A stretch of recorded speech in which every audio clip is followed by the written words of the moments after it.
So this is the pound dollar analysis for Monday the 30th of July. Now let's just have a look at our prices and where prices may likely go. So we've had price come down towards this 39.3, brief bullish bounce, didn't quite get up towards this 31.47. Again, we've come pretty close for another test of that 39.3. We've come down towards this 31, this 131. And we've had another bullish bounce. Again, we've encountered some sort of resistance here. So we are trying to recover to the upside, but it has been rather slow and methodical here on the pound against the dollar. So we'll see if we do continue to see this upwards momentum take us up towards a possible test of 31.47. If we do encounter resistance, 31.47, possibly targeting that 39.3, successful break from which we're then looking for price down towards our 30.78, and if there is sufficient volatility to the downside, we might even see a test of this 130.03 here. If however we can break and hold above the 31.47, we're looking for a test of 31.93. Previously we encountered resistance, and if we do successfully break beyond 31.93, we'll be looking for a move up towards our 32.20 here on the pound against the dollar.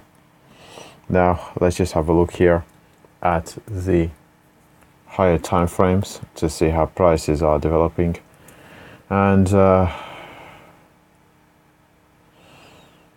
here on the monthly chart, the pound against the dollar, see we had this recovery to the upside. We started to form a bit of a flag, so the breakdown, we've posted currently we look poised to close as a bearish doji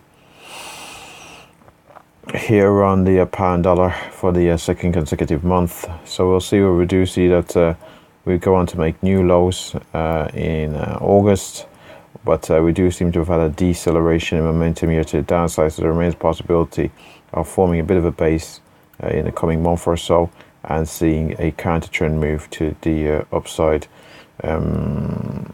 purely based on the fact we've seen a deceleration in sell side momentum at present. And let's just have a look here at the weekly chart, and on the weekly chart we can see here a bit of a double topping around the 143.3.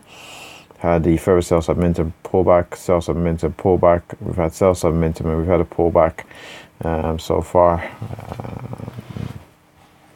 from heading below the 29.83.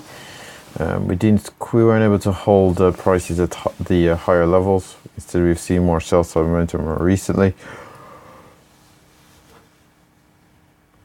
So going forward, we'll look to see whether we do see that prices head down towards the 29.83, or whether we can find support above it and see a bit of a counter trend move here on the pound against the dollar.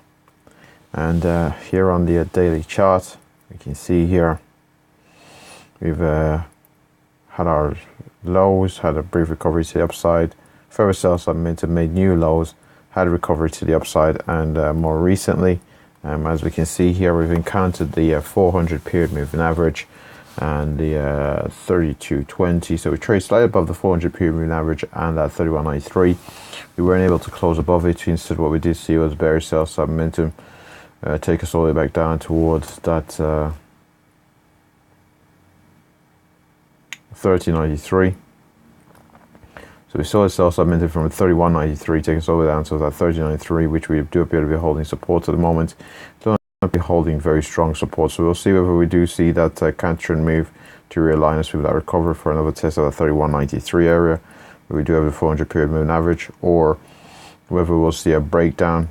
This being just merely a pullback, we see a breakdown and possibly a price down towards that 130 here on the pound against